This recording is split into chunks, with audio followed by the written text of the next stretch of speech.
Lecture number कोई नहीं है ये, IFRS 9 MCQs पढ़ें जी। पहला पार्ट बी नहीं, page 445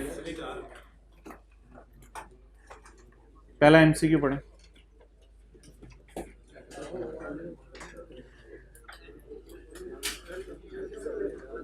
for a debt investment, ढूंढे डेट इन्वेस्टमेंट। यार 2-3 MCQs मेरे साथ जरा समझ के कर लें, बाकी फिर आप पकड़ लेंगे चीजें। फॉर अ डेट इन्वेस्टमेंट, ढूंढे डेट इन्वेस्टमेंट। डेट इन्वेस्टमेंट ढूंढे मेरे भाइयों, ये शेयर्स में इन्वेस्टमेंट्स हैं, ये हैं डेट इन्वेस्टमेंट्स। लेक्चर नंबर 2 और 3 फॉर अ डेट इन्वेस्टमेंट। पहले हमने पकड़ना है पेपर में कि सवाल कहां से आया। For a,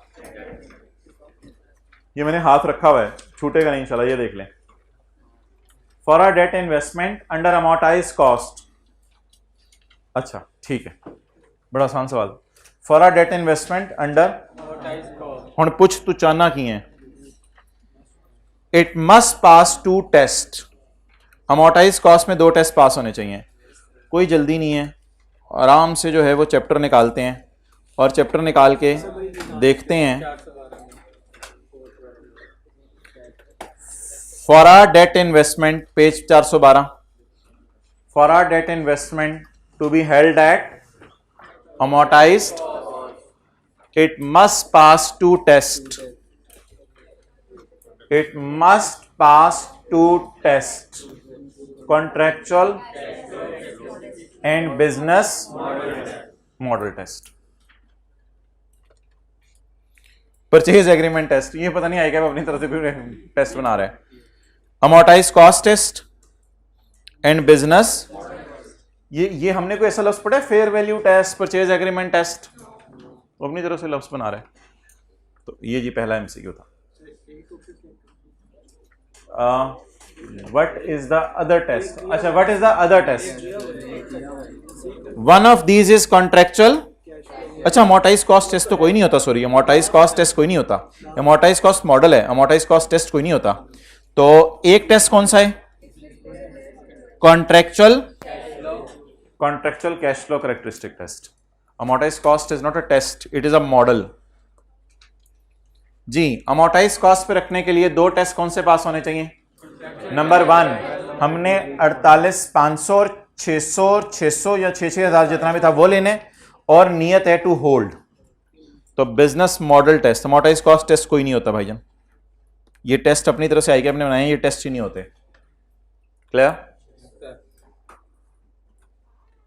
What is the default classification for an equity investment? पहले जरा मुझे ढूंढ लेने दें, इक्विटी इन्वेस्टमेंट क्या होती है?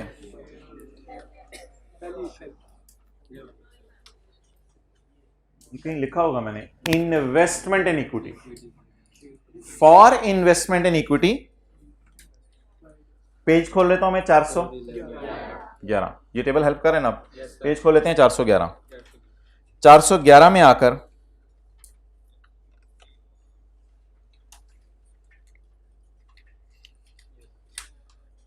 What is the default classification? FVTPL। ये एक इलेक्टिव है, यानी इलेक्ट कर सकते हैं आप। डिफॉल्ट कौन सी है? FVTPL। Done. Diamond purchase 10,000 shares,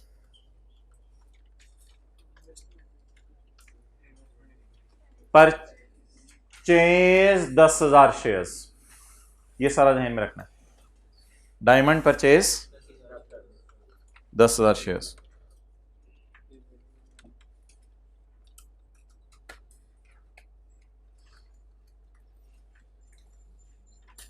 ये 3 जगह मूव करना पड़ा है हमें, चलो खैर है, इधर मेरे दिमाग की दही बनी हुई है बार बार मूव करके, खैर है। एक ये पेज है, एक ये पेज है, एक ये MCQs हैं, ये किताब है। अब 3 चीज़ें खुल गई हैं। चलें अब पढ़ें। Diamond limited purchase 10,000 shares and make an election to use alternative treatment under IFRS 9। Made an election to use alternative treatment, default तो ये है ना, तो अल्टरनेटिव रास्ते पे जाना पसंद किया। ये कौन सा रास्ता है? FATOC।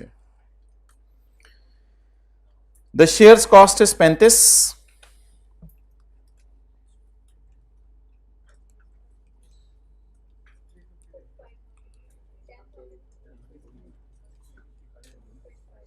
ट्रांजैक्शन कॉस्ट कैपिटलाइज होंगी, ट्रांजैक्शन कॉस्ट कैपिटलाइज होंगी, क्योंकि FATPL में मैंने आपको बताया ना एक्सपेंस में जाती हैं, इधर तो कैपिटलाइज होंगी। और carry down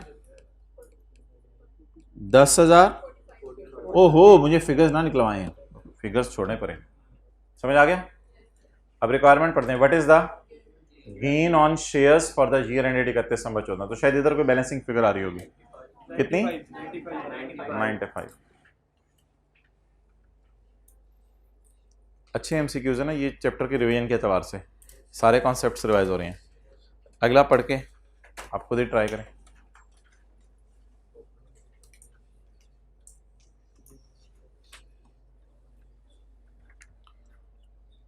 copper has purchased investments in shares, तो ये वाला पहली क्लास वाला एट अ कॉस्ट ऑफ 65, 15,000 ज़रब 65 आ जाएगा opening. Copper intend to shares in short term, copper intend to held the shares in short term, page 411।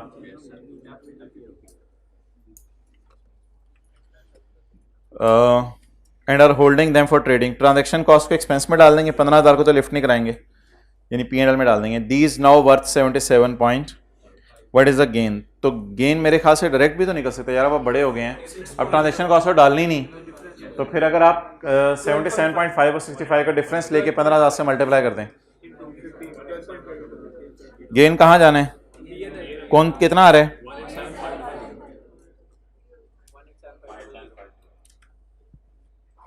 ये concept, ये सवाल होते हैं कॉन्सेप्चुअल, खाली थ्योरी का सवाल। फाइनेंशियल इंस्ट्रूमेंट्स वो तो सारे हैं,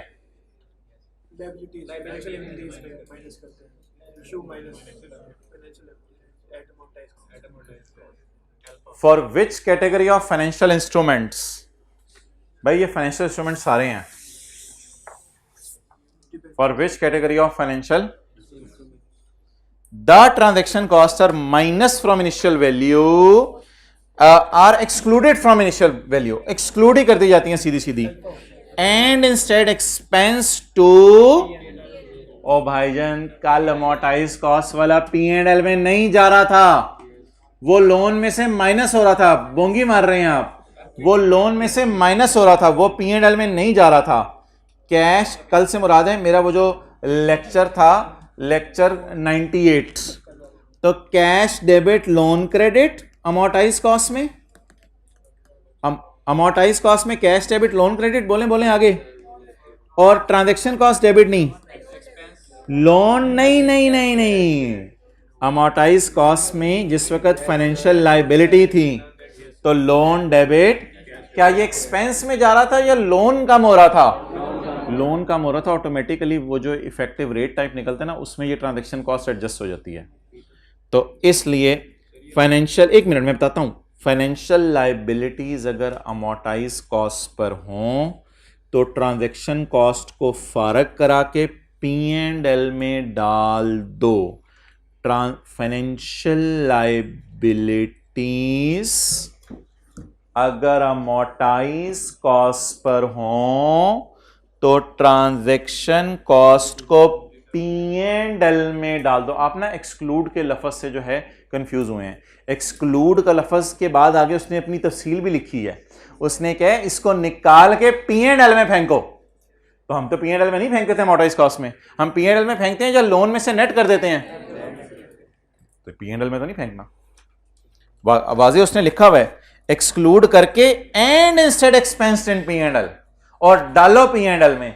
क्या मैं डाल सकता हूं इनको P&L में? कल होमवर्क के सवाल किए थे आप लोगों ने, तो ट्रांजैक्शन कॉस्ट को एक्सपेंस में डाला था? बिल्कुल भी नहीं डाला था। किस सिनेरियो में? तो इसमें तो नहीं डाल सकते। हाँ, माइनस कर देते हैं लोन से, लेकिन इन एनी केस P&L नहीं डालते। Financial assets at FATPL, financial assets at FVTPL, बड़ा अच्छा लफ्ज लिखा है, फाइनेंशियल एसेट्स एट FVTPL। इनमें ट्रांजैक्शन कॉस्ट को फारिग करके सवाल से डायरेक्ट P&L में फेंक दो। Is it so? ये अगर आप देखना चाहते हैं तो फिर तो टाइम लग जाएगा। ये भी फाइनेंशियल एसेट है, डिबेंचर, पेज 414, तो ये भी एक्सपेंस आउट हो रहा है, सही कर रहे हो। और ये भी फाइनेंशियल एसेट है, दो फाइनेंशियल एसेट हमने पढ़े हैं, शेयर्स और डिवेंचर्स, तो भी देख लें एक्सपेंस में जा रहा है FVTPL। ये मेरे ख्याल से ऑप्शन सही है। फाइनेंशियल एसेट एट FVTOCI, ये किस किस पेज पे आऊं? Financial asset eight FVTOCI, investment in share is a financial asset. FVTOCI ये तो एक्सपेंस में नहीं जाता, ये भी फाइनेंशियल एसेट है, इन्वेस्टमेंट इन डिवेंचर्स, ये FVTOCI में जाता है, ये P&L में जाता है।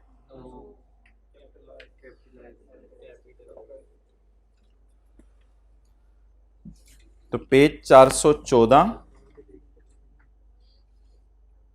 और 411 पर फाइनेंशियल एसेट्स आ रहे हैं। एसेट्स क्या होते हैं? शेयर्स या डिवेंचर्स या दोनों? दोनों। Financial assets at amortized cost, shares तो होते नहीं अमोर्टाइज्ड कॉस्ट पे, तो अमोर्टाइज्ड कॉस्ट पे देखें क्या है, सिर्फ डिवेंचर्स। इसमें जरा जाके देखें, ट्रांजैक्शन कॉस्ट कहते हैं फेंक दो एक्सपेंसेस में, फेंक सकते हैं एक्सपेंसेस में, क्या होती हैं? ऑप्शन बी टिक करनी थी,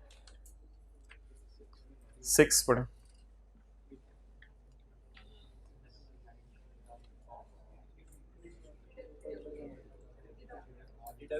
एक्सक्लूड नहीं, डिडक्ट अच्छा लफ्ज है। अब ये इसने, if a company had incurred transaction cost in issuing debentures, एक मिनट, in issuing debentures, lecture 4 and 5, लेक्चर 98 एंड 99, ये लिखा है इशूड डिवेंचर्स। और कुछ होना हो, IFRS 9 के कॉन्सेप्ट्स मेन समझ आ रहे हैं। तो if a company had incurred transaction cost in issuing debenture, how should these have been accounted for?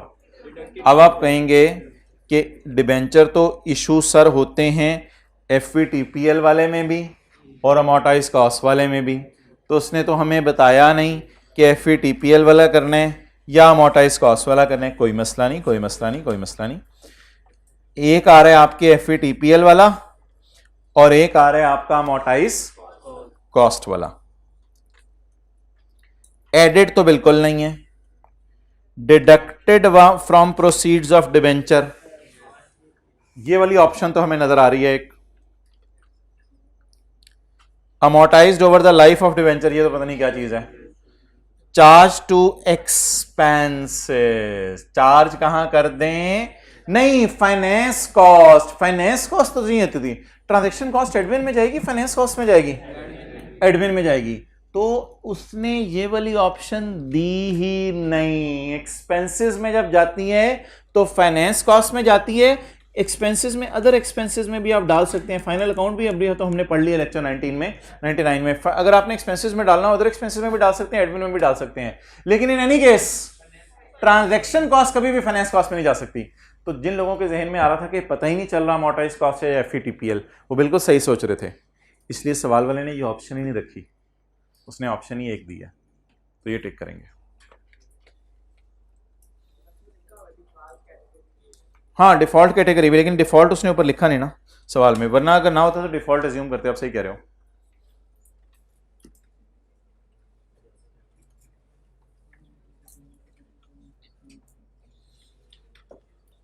Purchase debt instruments, ये मैं डायग्राम ये खोल देता हूं, आप अपना देखें। Purchase debt instruments,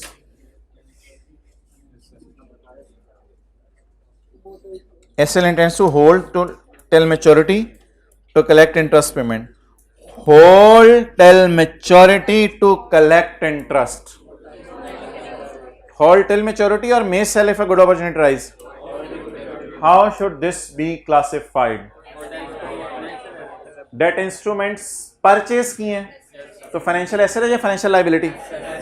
asset. अगला सवाल इसमें अमोर्टाइज कॉस्ट पे रखने हैं एफडीपीएल पे? यार एमसीक्यू में तो ये ना कहिएगा ना कि अमोर्टाइज कॉस्ट पे रखने हैं. तुझे पसंद है एफडीपीएल? नहीं, इस तरह ना कहिएगा. अब तो फिर अमोर्टाइज कॉस्ट ही मैं टिक कर सकता हूं. 5% क्या है? Coupon rate, effective rate. 5% debenture, ये कूपन रेट होता है. 5% डिबेंचर वॉज इशूड.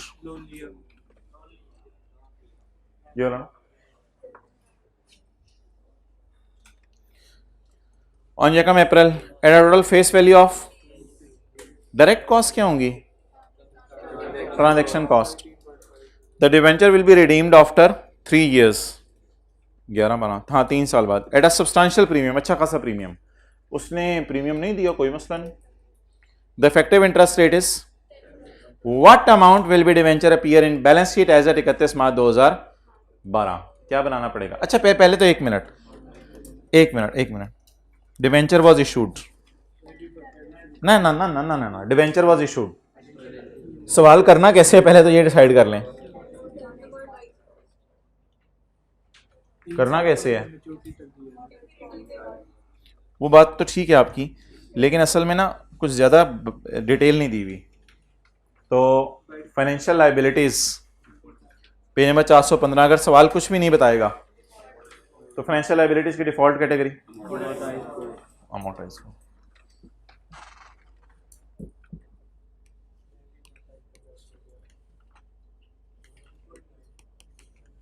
लिखें डिफॉल्ट अमोर्टाइज कॉस्ट है.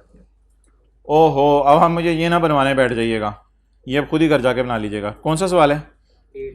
8. ये टेबल बनाना आता है? बना लेंगे ट्रांजैक्शन कॉस्ट माइनस करके. ये टेबल हम बनवाने बैठ जाइएगा, ये बैलेंस शीट में नजर आ जाएगा. अगला सवाल.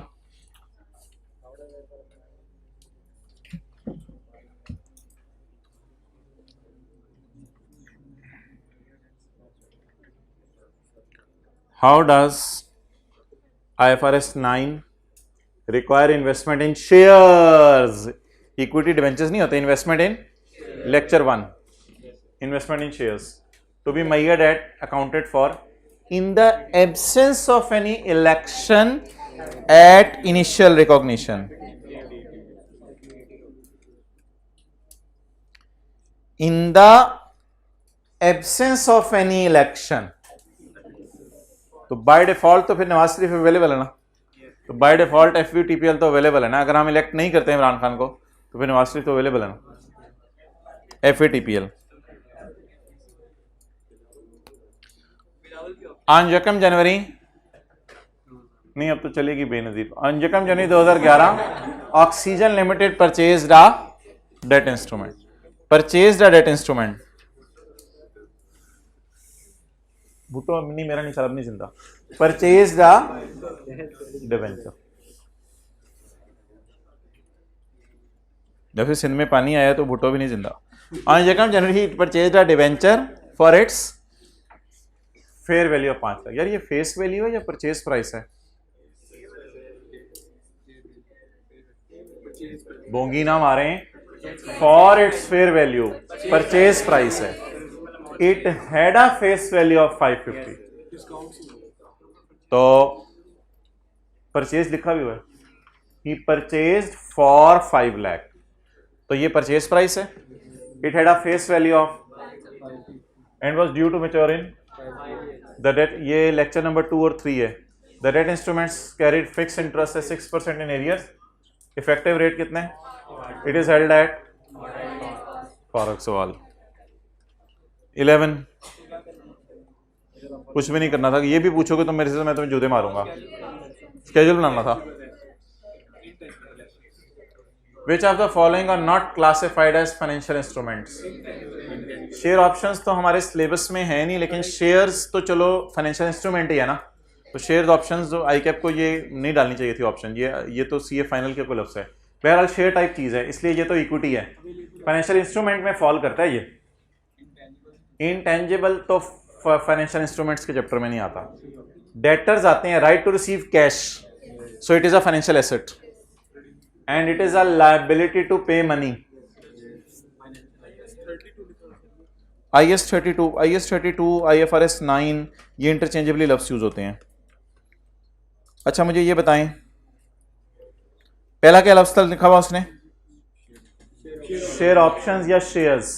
तो शेयर्स तो हमारी इक्विटी इंस्ट्रूमेंट्स हैं। दूसरा क्या लिखा हुआ था उसने? इंटेंजिबल्स। इंटेंजिबल्स हमने पढ़ा था कि राइट टू रिसीव कैश नहीं है। तीसरा क्या लिखा हुआ था? डेटर। डेटर हमने पढ़ा था राइट टू रिसीव कैश है, इसलिए फाइनेंशियल एसेट है। चौथा क्या लिखा हुआ था? Redeemable preference shares. इन्वेस्टमेंट या लोन, बस कुछ भी नहीं लिखा हुआ, चाहे इन्वेस्टमेंट हो चाहे लोन हो, उससे कोई फर्क नहीं पड़ता, क्योंकि आपको पता था रिडीमेबल प्रेफरेंस शेयर चाहे इन्वेस्टमेंट वाली साइड पे आ रहे हैं चाहे लोन वाली साइड पे आ रहे हैं, these all are financial liabilities और फाइनेंशियल एसेट्स। लेकिन ये फाइनेंशियल इंस्ट्रूमेंट्स पूछ रहे हो, तो ये फाइनेंशियल इंस्ट्रूमेंट्स है। 12, in order to hold debt instrument at amortized cost, in order to hold debt instruments, page 412, in order to hold debt instruments at amortized, two tests must be passed: contractual cash flow test, business model test. Nico is nickel. Nickel is measured at, nickel is uncertain how to treat professional fees. Professional fees लिखें, ये transaction cost है। हमें तो ना यकीन आवे ये transaction cost है, हमें तो ना यकीन आवे। मेवाती बैठा हुआ है कोई? हमें तो ना यकीन आवे तो ये ट्रांजैक्शन कॉस्ट है। यार ये पेज नंबर 409 पे फीस वगैरह का लफ्ज लिखा हुआ था, तो ये वहां से उसने लफ्ज लिया है, प्रोफेशनल फीस, पेज नंबर 409 पे। बहरहाल ट्रांजैक्शन कॉस्ट है यार ये। Nickel limited, nickel, how to treat professional fees, for which of the following instrument should professional fees not be capitalize in assets. Assets वाली साइड से पूछ रहे हैं, लाइबिलिटीज वाली। अब मेरे ख्याल से तो कोई और स्टैंडर्ड भी डाले हुए हैं इसने बीच में, वो for which of the following we should not capitalize professional fees. भाईजान IS 38 में कैपिटलाइज करनी होती है प्रोफेशनल फीस, वो पूछ रहे कब नहीं करनी। IS 38 में प्रोफेशनल फीस इंटेंजिबल के लिए कैपिटलाइज करनी होती है, एक्विजिशन ऑफ इन्वेस्टमेंट प्रॉपर्टी भी करनी होती है। IS 40 शायद आपको याद हो, थोड़ा सा बेफर 1 का भी टेस्ट है बीच में। और acquisition of fair value through OCI, असल में ये दोनों IFRS 9 से सवाल थे, ये दोनों कहीं और से सवाल थे, IS 38 और IS 40 से। Acquisition of fair value through OCI, इसमें इट शुड बी कैपिटलाइज्ड है, लेकिन FVTPL में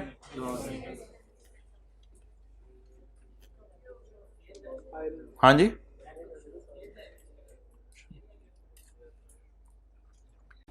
acquisition of fair value through P&L investments. अब मैंने बोला तो समझ आया, एक्विजिशन ऑफ FVTPL इन्वेस्टमेंट्स, ये लिखा हुआ है, एक्विजिशन ऑफ FVTPL इन्वेस्टमेंट्स, यानी कौन सी वाली इन्वेस्टमेंट्स? ये वाली। स्त्री को छोड़ें, पॉइंट 15 मर कड़ी limited purchase 1 million shares, purchase shares. अब तो मुझे लग रहा है हमारे सब्र का इम्तिहान कर रहे हैं, इतने आसान आ रहे हैं। परचेज शेयर, वैसे फायदा हुआ है MCQ से, काफी दिमाग खुल गया, चेक करें ज्यादा तो नहीं खुल गया सादा ने। Purchase shares for ₹40 million on 2 January 2017, opening balance या cash 40, by the year end the fair value is 48। If Mercury were to dispose of the shares, broker fee is 5 lakh would be incurred. भाई ये cost to sell है, ignore करनी है।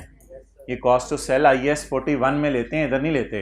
ये transaction cost नहीं है, ये खरीदते हुए पे नहीं किए, अगर बेचें तो पे करेंगे। तो इस स्टैंडर्ड में क्या करना होता है, चीजों को फेयर वैल्यू पे रखना होता है या fair value minus cost to sell पे। और अगर आपको याद आ रहा हो तो जिस वक्त हमने पहली क्लास के अंदर दूसरा सवाल किया था ना, तो उसमें कॉस्ट टू सेल मैंने मिटवाया था आपको। पेज नंबर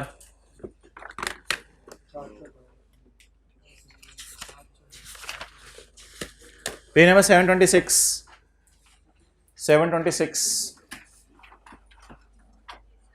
726 पे देखें कौन सी ऑप्शन आ रही है कि तो क्या कटवाया हुआ है।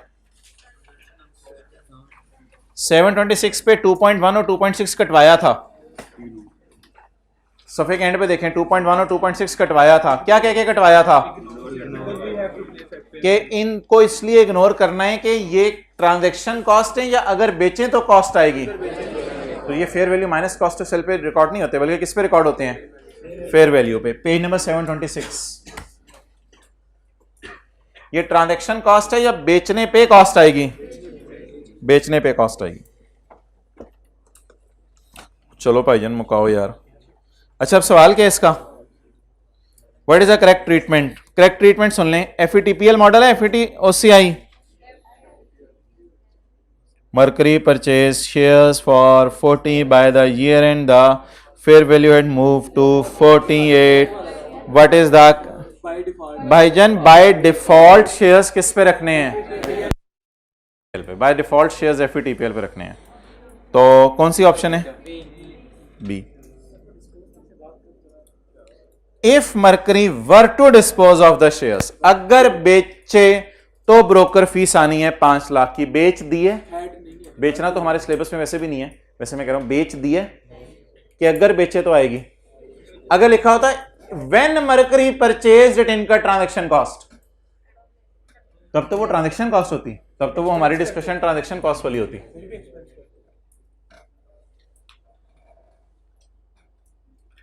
ओहो ये आसान है, इरिवोकेबल इलेक्शन आपने कर लिया शेयर्स के बारे में, छोड़ें।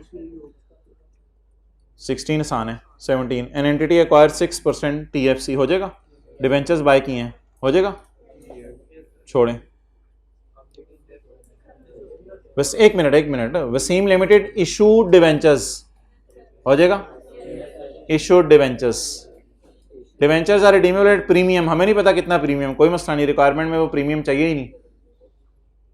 Platinum issues debentures, issues debentures, ये जो आखिरी 2 क्लास हैं हमारी लेक्चर 4 और 5, इशूड डिवेंचर्स। तो इसमें वो पूछ रहे हैं interest expense.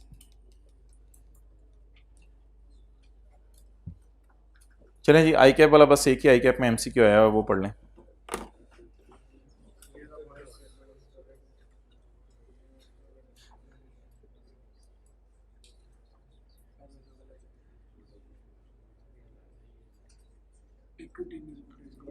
Investment in equity shares of another entity, ये लफ्ज़ मैंने पहली क्लास में बोला था, investment in shares of another entity. यानी मैं होंडा हूं तो मेरे पास रॉयल फैन के शेयर्स है ना, तो investment in shares of Royal Fan can not be classified at amortized cost. ये अमोर्टाइज्ड कॉस्ट पे कभी भी नहीं रखा जा सकता।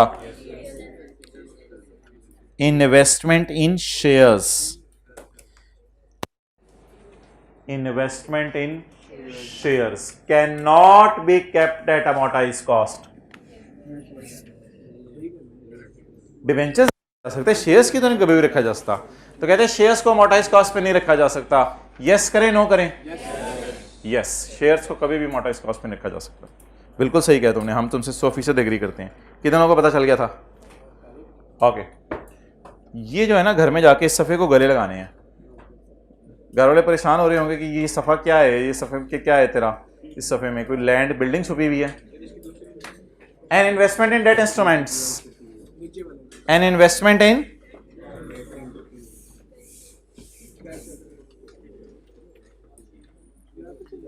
ऑफ एन अदर एंटिटी, जाहिर बात है अदर एंटिटी की हमने खरीदने होते हैं।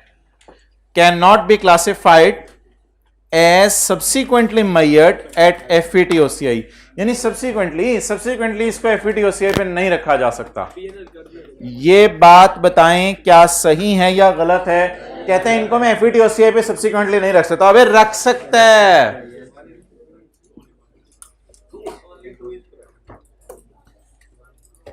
N investment in debt instruments cannot be classified subsequently at FETOCI। subsequently FETOCI पे आप कभी भी नहीं रख सकते। ये बात गलत है या सही है? तो रख सकते हैं वीडियो सेव पे। तो ये ऑप्शन करेक्ट इनकरेक्ट है, तो सिर्फ कौन सी ऑप्शन बच गई? Only one is correct.